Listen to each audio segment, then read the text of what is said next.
साथियों,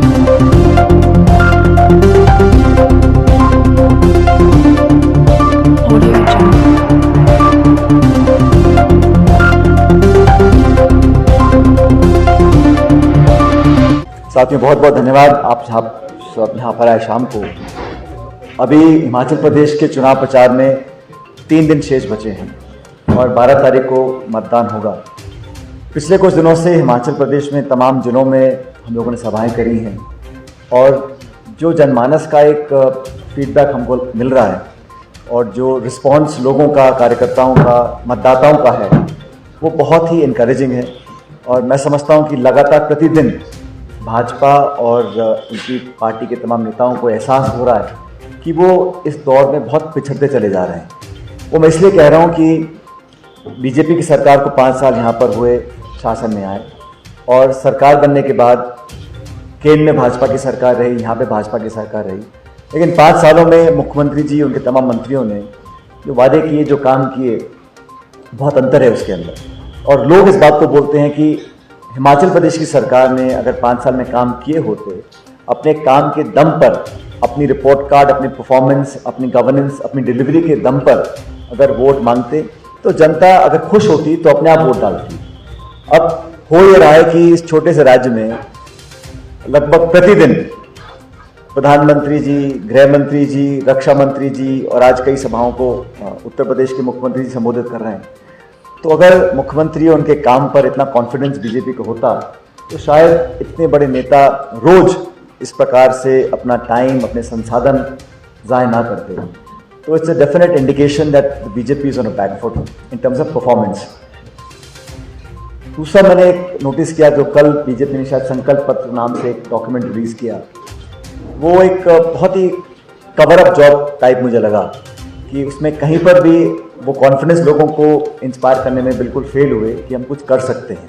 सबसे बड़ा मुद्दा उसमें ओपीएस का था, ओल्ड पेंशन स्कीम का।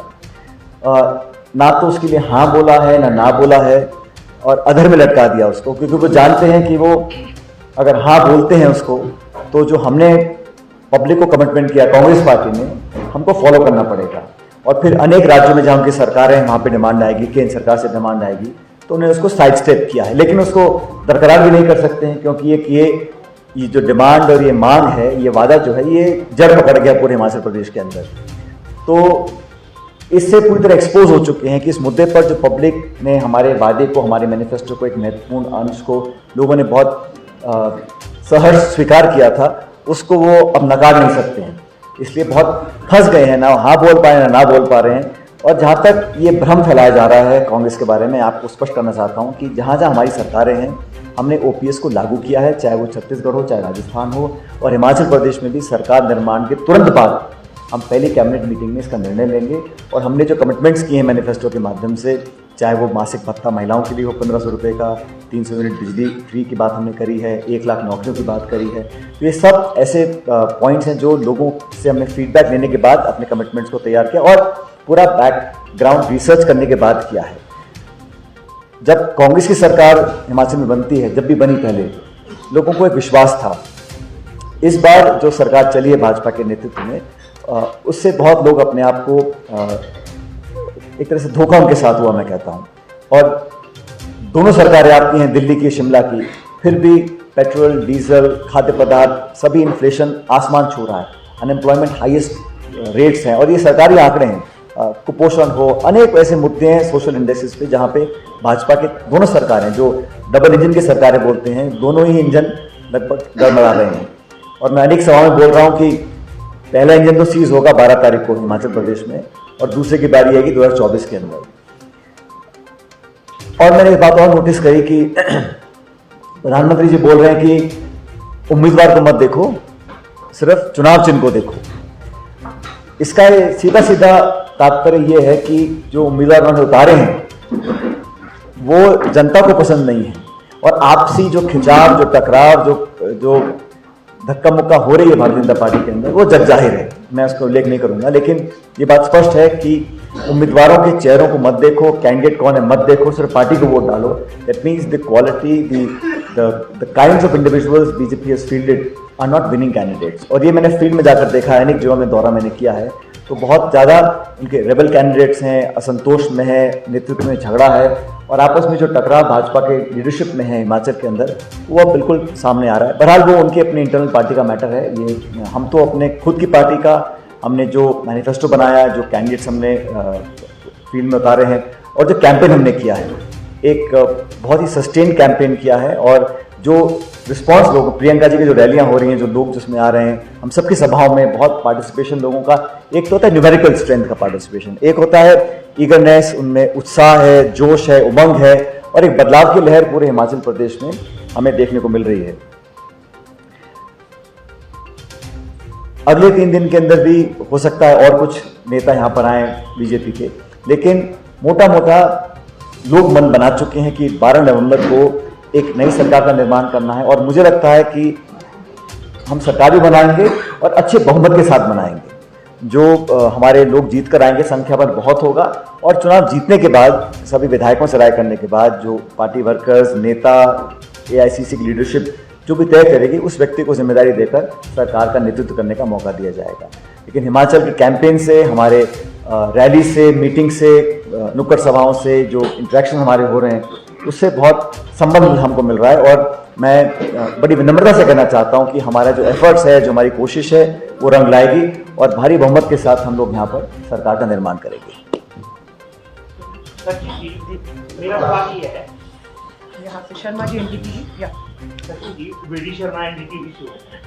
मेरा सवाल ये है, ओपीएस को लेकर लगातार भारतीय जनता पार्टी के नेता जो है ये कह रहे हैं कि ये छत्तीसगढ़ और राजस्थान में मात्र घोषणा है और आप तो सरासर गलत बोल रहे हैं, सरासर गलत बोल रहे हैं। आप जांच करवा लीजिए, हमने जो कहा उसको करा है और धरातल पर क्रियान्वयन योजना का हो रहा है और इसीलिए हम उस एक्सपीरियंस के आधार पर बोल रहे हैं। बीजेपी के लोग बोलते हैं कि संसाधन कहाँ से लाओगे, पैसा कहाँ से लाओगे। उन्होंने जो कर्ज का बोझ इस प्रदेश की जनता पर थोपा है, वो उनका फिजिकल मिसमैनेजमेंट है। कोई उद्योग लगा नहीं, इन्वेस्टमेंट हुआ नहीं, वेल्थ क्रिएशन हुआ नहीं, आपका टैक्स कलेक्शन पिछड़ रहा है, आपकी फिजिकल मॉनेटरी पॉलिसीज बिल्कुल आउटडेटेड हैं, आपने तमाम तरह के जीएसटी थोप दिए। लेकिन इकोनॉमी को ग्रोथ करने के लिए जो स्टिमुलस देना चाहिए, जिस प्रकार की गवर्नेंस होनी चाहिए, जो लीडरशिप होनी चाहिए, वो मिसिंग है।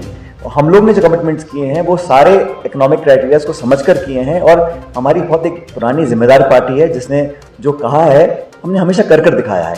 तो ओपीएस के मुद्दे पर मैं दोबारा बोलना चाहता हूँ, let there be no ambiguity.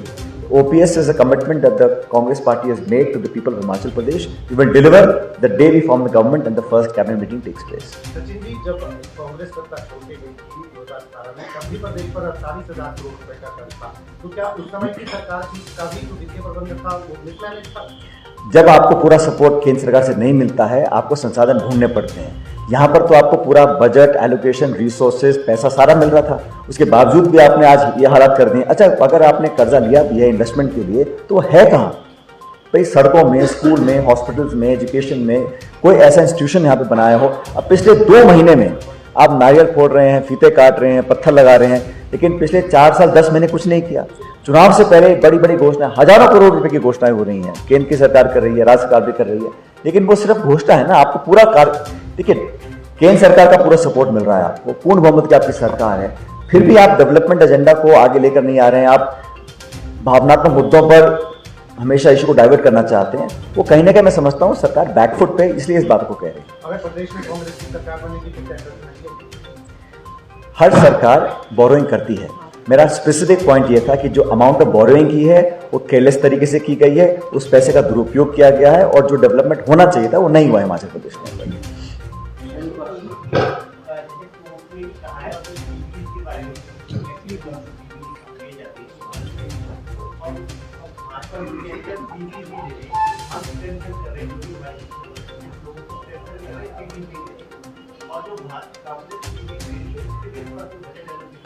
ये कैसा तर्क है, मुझे बताइए। आप करें तो सब ठीक है और वही बात कोई और करे तो वो गलत है। मतलब इस प्रकार का ब्लेटेंट मिस इंटरप्रिटेशन किसी भी शब्दावली का बड़ा गलत है। मैं माननीय न्यायालय की टिप्पणियों पर या निर्णयों पर कोई कमेंट नहीं करना चाहता हूँ, लेकिन भाजपा सरकार ने, हमने खुद देखा है उत्तर प्रदेश सरकार ने क्या क्या किया है। जब आप कर रहे हैं तो वेलफेयर है, सोशलिज्म है और वो अति आवश्यक है, और कोई और दल, कोई और पार्टी अगर कोई वेलफेयर स्कीम्स की घोषणा करता है तो आप क्वेश्चन करते हो। आप सरकार बनाने का मौका दीजिए, हम दिखाएंगे आपको हम कैसे करते हैं, ना सिर्फ हिमाचल प्रदेश में, बाकी राज्यों के अंदर। लेकिन that is very unfair on the part of the BJP कि आप अपने गिरबान में नहीं झांक रहे हैं, आप अपने आप को, आपके सब माफ है और कोई और दल इस बात को बोलता है तो उसको आप फ्रीबी या रेवड़ी या तमाम तरह की उसमें चर्चाएं करते हैं। वो बड़ा अनफॉर्चुनेट है जो वो कर रहे हैं। जैसा मध्य प्रदेश में हुआ है चुनाव इस तरीके से उसको काउंटर करने के लिए कांग्रेस के पास प्लान है? इतना प्रचंड बहुमत आएगा हमारा कि हमारे पास कोई ऑल्टरनेट प्लान की जरूरत हमको नहीं मिलेगी। जब 8 तारीख को गिनती होगी दिसंबर में, आप देखिएगा तो संख्या बल हमारा इतना अधिक होगा कि हम प्रचंड बहुमत के साथ सरकार बनाएंगे। सचिन जी, लंबे समय से प्रचार हिमाचल में चल रहा है, सब लोग ये कह रहे हैं, अपोजिशन के सारे लोग ये कह रहे हैं कि राहुल गांधी इतना बड़ा चुनाव हो रहा है, इसको सीरियसली ले रहे, वो चुनाव में नहीं आ रहे। क्या राहुल गांधी चुनाव में प्रचार करने हैं? देखिए, राहुल गांधी यात्रा जो कर रहे हैं कन्याकुमारी से कश्मीर तक, आज़ाद भारत में शायद चंद ऐसे लोग होंगे जिन्होंने इतना लंबा एक संकल्प लिया हो पदयात्रा करने का। इतनी लंबी यात्रा करने के लिए 5.5 महीने का समय चाहिए, साल में होते हैं 12 महीने। आप कभी भी 5.5 महीने उठा लीजिए, किसी ना किसी प्रदेश में कभी ना कभी चुनाव होगा, ये एक रियलिटी है। तो कभी उनको करना था। मैं नहीं समझता हूँ कि हम में से कोई भी किसी भी चुनाव या चुनौती को लाइटली लेता है। और आप बिल्कुल बेफिक्र रहिए, हम सब मिलकर यहाँ चुनाव लड़ रहे हैं, लड़वा रहे हैं। और हमारे जो लीडरशिप है, चाहे वो राहुल जी हों, खड़गे जी हों, सोनिया जी, प्रियंका जी, हम सब मिलकर चुनाव लड़ रहे हैं। और जितने भी यहाँ नुमाइंदे आपके सामने बैठे हैं, हम सब एक टीम के सदस्य हैं। और हमारा उद्देश्य है कि हम कांग्रेस की विचारधारा को और व्यापक बनाएं और चुनाव जीत कर जाएं। दोनों स्टेट्स के अंदर, चाहे गुजरात हो चाहे हिमाचल हो, हम जमकर कैंपेन कर रहे हैं। और भाई,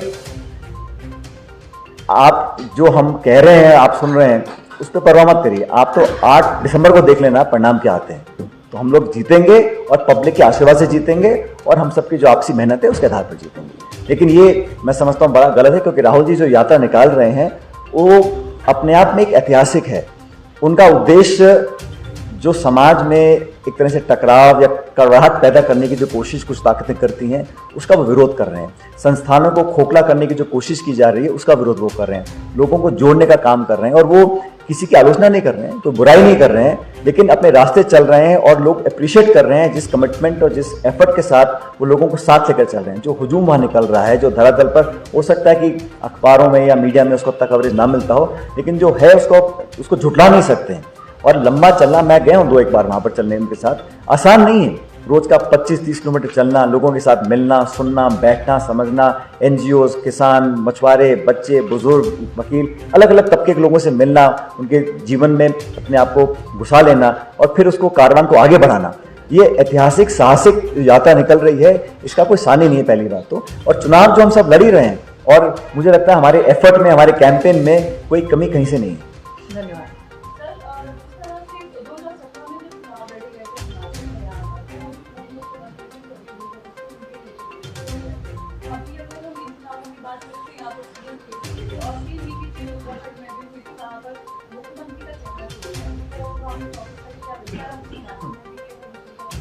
बिल्कुल नहीं। देखिए, जब हम सरकार में होते हैं किसी भी स्टेट में, तो वहाँ का जो मुख्यमंत्री होते हैं उन्हीं के चेहरे पर चुनाव लड़ा जाता है, इसमें कोई नई बात नहीं है। लेकिन जब हम विपक्ष में होते हैं तो हमेशा एक यूनाइटेड हमारा एक लीडरशिप है स्टेट के अंदर, और उनके सामूहिक नेतृत्व में चुनाव लड़ रहे हैं। और मैंने शुरू में पहले ही बोल दिया था आपके सवाल पूछने से पहले कि जब हमारे पास इतना टैलेंट है, डेप्थ ऑफ एक्सपीरियंस है, हमारे बहुत सारे ऐसे नेता हैं जो बहुत काबिल हैं। जिस प्रकार से उदाहरण दे रहा हूँ मैं, सिर्फ गुजरात के जो मुख्यमंत्री बने हैं, अधिकांश लोगों को उनका नाम नहीं पता है और मुझे मालूम नहीं, वो तो खैर उनका इंटरनल मैटर है। लेकिन हमारे यहाँ जो जीत कर जाएंगे विधायक वो, और जो लीडरशिप हमारी दिल्ली में तय करेगी, उस व्यक्ति को काम, और जो भी निर्णय लिया जाएगा वो हिमाचल प्रदेश के हितों को देखकर लिया जाएगा।